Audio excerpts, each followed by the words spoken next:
4월 15일 수요일 새벽 말씀입니다. 본문은 에스겔 34장 1절에서 16절입니다.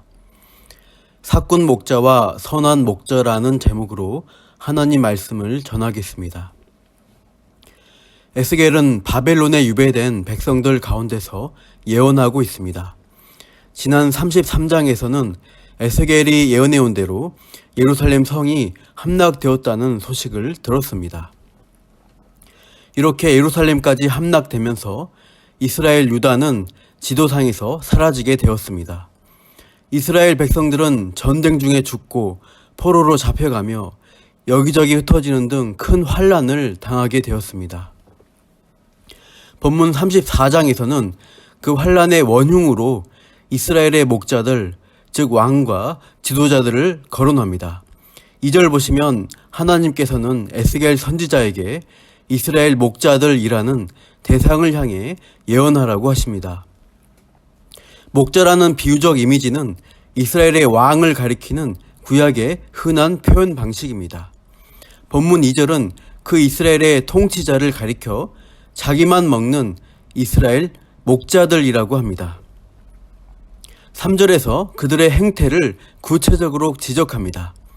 너희가 살진 양을 잡아 그 기름을 먹으며 그 털을 입되 양떼는 먹이지 아니하는도다. 이스라엘 목자들은 살진 양을 잡아먹고 양털을 벗겨 따뜻한 옷을 해 입었지만 정작 자신이 돌봤어야 할 양무리는 먹이지 않은 것입니다. 즉 자기만 배불리고 자기 입속만 차렸던 자기만 먹는 이스라엘 왕들의 통치를 책망하고 있습니다. 그동안의 이스라엘 유다의 대다수 왕들은 부패했고 폭력으로 통치했다는 것이 하나님의 평가입니다. 북이스라엘 왕들은 하나같이 악한 왕들이었고 남유다 역시 상당수가 악한 왕들이었습니다. 가장 모델다운 왕으로 꼽는 다윗조차 권력을 이용해 추악한 범죄를 저질렀죠. 밧세바를 범하고 남편 우리야를 죽인 사건이 대표적입니다. 그래서 4절 끝에 보시면 포악으로 다스렸다고 합니다. 왕들이 포악하고 폭력을 휘두르는 폭군들에 불과했다는 말씀입니다. 하나님의 뜻대로 백성들을 사랑하고 섬기는 왕상이 거의 없었다는 것이죠. 이스라엘에서 목자란 맡겨진 양떼를 성심껏 돌보고 잘 먹여야 할 의무를 가진 자입니다. 그러나 자기 배만 채우려고 하는 사꾼을 만나게 되면 양무리는 유리방황할 수밖에 없습니다. 그 가련한 모습을 4절에서 6절 보시면 묘사해주고 있죠. 4절 연약한 자를 강하게 아니하고 병든 자를 고치지 아니하며 상한 자를 싸매주지 아니하며 쫓기는 자를 돌아오게 하지 아니하며 잃어버린 자를 찾지 아니하였다는 것입니다. 악한 왕들은 어려움에 처한 백성들을 돌보지 않고 우상숭배나 일삼으면서도 자기 이득만을 추구했습니다. 열왕기 역사를 보면 백성들을 수탈하고 잘못 인도하는 왕들이 많았음을 알 수 있습니다. 그래서 하나님은 목자로 세운 왕들이 있었지만 목자가 없는 것과 마찬가지라고 하십니다.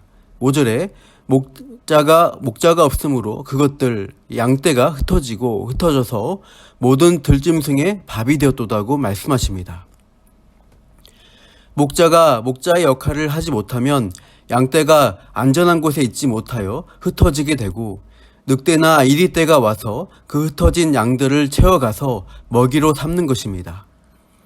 이스라엘 왕들이 하나님 말씀대로 양을 잘 돌보지 못하므로 외국 군대의 침략이 잇따르고 백성들은 수탈당하고 죽임당하며 포로와 노예로 잡혀가는 경우가 많았던 것입니다.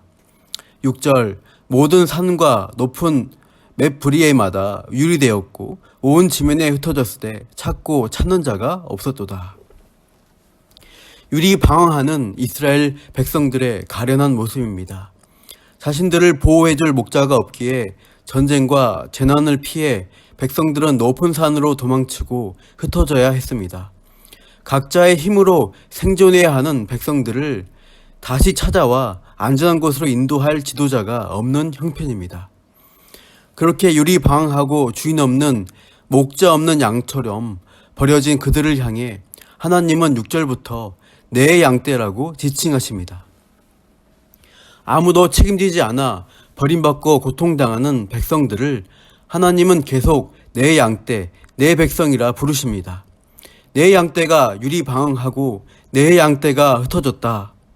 8절, 내 양떼가 노략거리가 되고 들짐승의 밥이 되었다.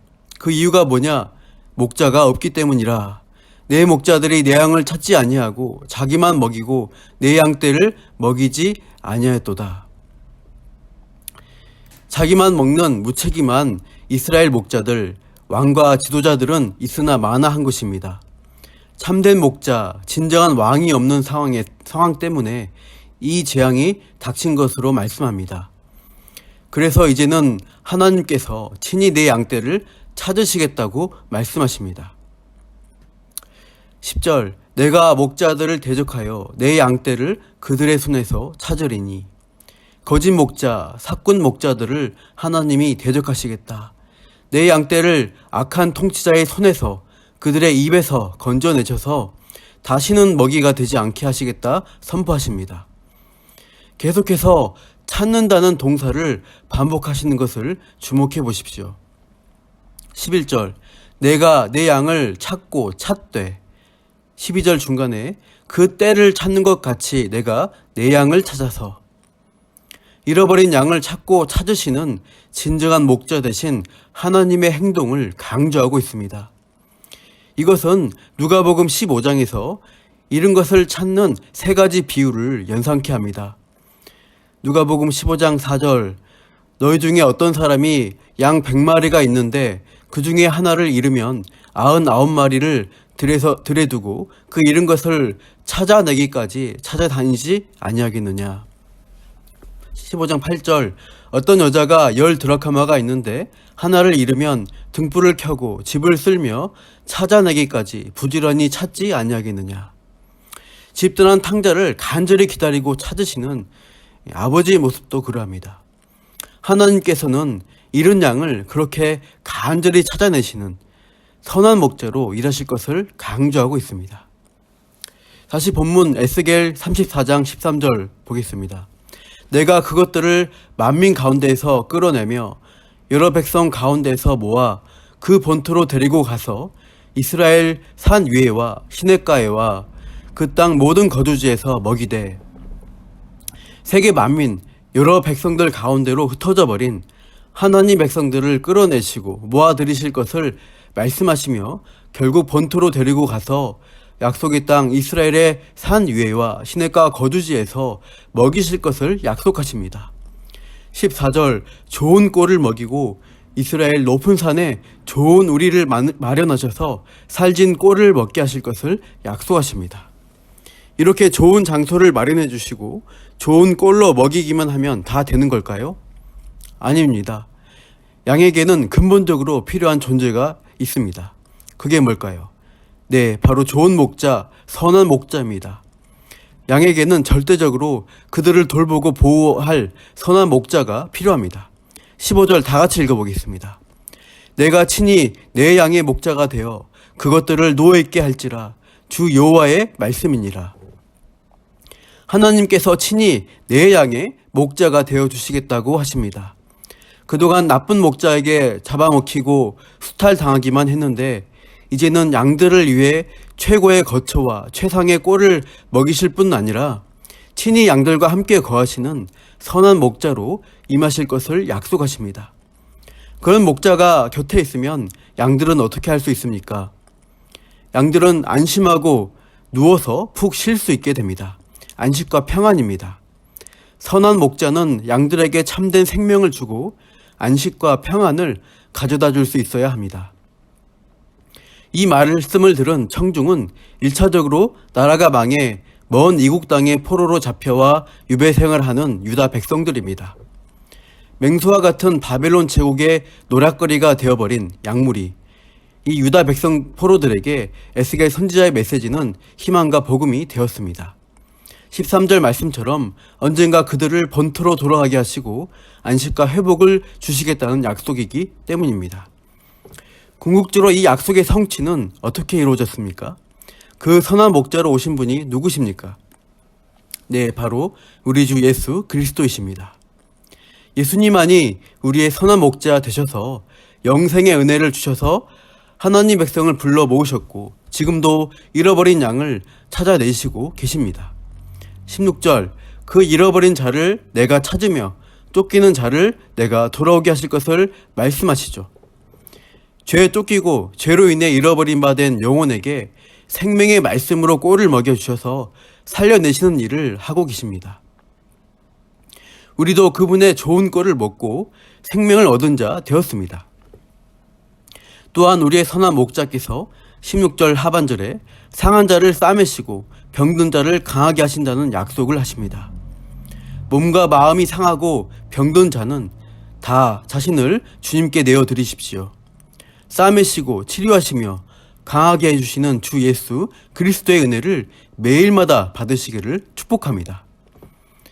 세상 돈이라는 거짓 목자, 세상 명예라는 사꾼에게 우리 영혼을 맡겨서는 안 됩니다.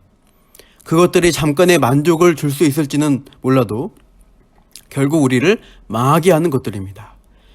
세상 꼴을 찾아 먹을지라도 여전히 배고프고 우리 영혼은 공허해질 것입니다. 세상 것에 일희일비하지 마시고 영생의 만족을 주시는 선한 목자 예수님께로 끊임없이 나아가고 그분 곁에 누워서 참된 안식과 평안을 누려야 하겠습니다. 그럴 때 우리는 세상을 이기는 담대함으로 오늘을 살아갈 수 있습니다. 요한복음 16장 33절, 이것을 너희에게 이르는 것은 너희로 내 안에서 평안을 누리게 하려 함이라. 세상에서는 너희가 환난을 당하나 담대하라. 내가 세상을 이겼노라. 기도하겠습니다. 하나님 아버지, 우리의 선한 목자 되어주셔서 감사합니다. 양을 위하여 자기 목숨을 주시기까지 사랑하신 예수 그리스도가 우리의 주인 되심을 오늘도 기억하며 그분 안에서 좋은 말씀으로 꼴을 먹고 새 힘을 얻어 주님 주신 평안으로 이 세상에서 담대하게 주님 양으로서의 삶을 살아가도록 인도하여 주옵소서. 그렇게 역사하실 것을 기대하며 감사하며 예수님의 이름으로 기도합니다. 아멘.